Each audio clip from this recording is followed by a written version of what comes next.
What's up guys and welcome to my new video. Today I'm gonna show you how to turn Fortnite voice chat fast and easy. Hit like and subscribe and use UFO187 in item shop.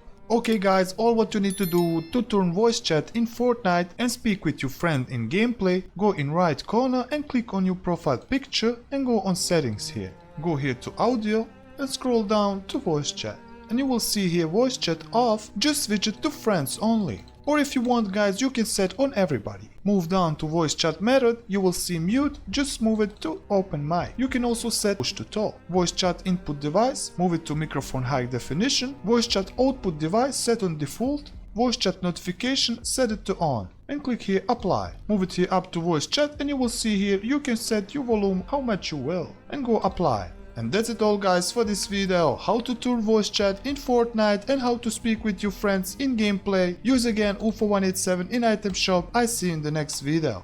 Bye guys.